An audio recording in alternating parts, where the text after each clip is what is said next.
భయంకరమైన రాజకీయ అనిశ్చితి. ఒక్కనాడు కూడా ముఖ్యమంత్రి దాన్ని ఖండిస్తలేడు. దాని అర్థమైంది, వాళ్ళకి డెవలప్మెంట్ దృష్టి లేదు, ప్రజల సంక్షేమం లేదు, మంచి చెడ్డలు లేవు, రైతులు లేవు. ఒక్క మాట నేను మనవి చేస్తాను ఖమ్మం జిల్లా ప్రజలకు. నాగార్జున సాగర్లో 495 అడుగులు నీరున్నా కూడా ఆనాడు నేను నీళ్ళు ఇప్పించిన పంటల కోసం నల్లగొండకు, నాగార్జున ఖమ్మం జిల్లాకు ఒక్కసారి కూడా పంటలు ఎండనీయలే. మన పాలేరు ఎప్పుడు కూడా మత్తడి దుంకే పరిస్థితిలో ఉండేది. మీరందరూ కూడా చూస్తున్నారు.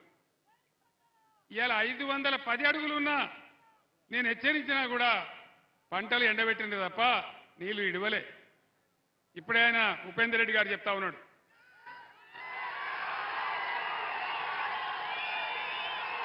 నీలకొండ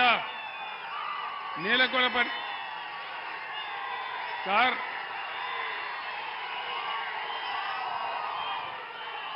మా నీలకొండపల్లి, మా కాన్స్టిట్యున్సీలో నీలకొండపల్లి మండలంలో పంటలు ఎండిపోయినాయి బాగా అని చెప్తా ఉన్నాడు. నేను అడిగిన నాకు ఆశ్చర్యం వేసింది. భక్తరామదాస్కి ఏమైంది, అంత బ్రహ్మాండమైన ప్రాజెక్టు కట్టినాం కదా, ఎందుకు ఎండిపోయిందని అడిగితే అనేక రకాల బాధలు సార్, పాలేరు కూడా ఎండబెట్టినారు, కరెంటు కూడా సరిగ్గా ఇయ్యలేదు, చాలా పంటలు ఎండిపోయినాయని చెప్తా ఉన్నారు. ఎక్కడ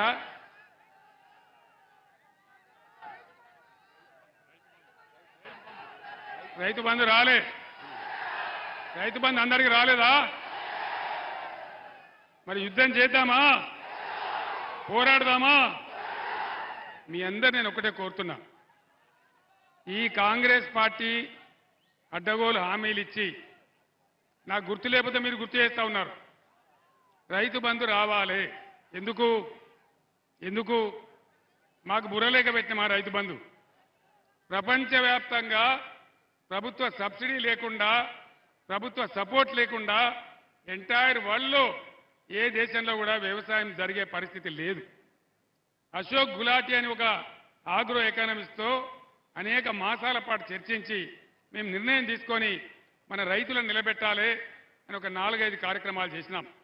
రైతు బంధు ఇచ్చినాం, కరెంట్ ఇచ్చినాం, నీటి తీరువా లేకుండా ఇచ్చినాం, వాళ్ళకి అన్ని మాఫీ చేసినాం, నీటి తీరువా పాత బకాయిలు కూడా రద్దు చేసినాం, ధాన్యం కొనుగోలు చేసినాం. ఈ రకంగా రైతులను ఆదుకున్నాం. వీళ్ళు వచ్చి ఇప్పుడు ఏం మాట్లాడతారు, మేము 5 ఎకరాలు ఉంటేనే ఇస్తాం, 5 ఎకరాలకు మించి ఇయ్యం అంటే 6 ఎకరాల నోడు కోటీశ్వరుడా, 7 ఎకరాల నోడు కోటీశ్వరుడా?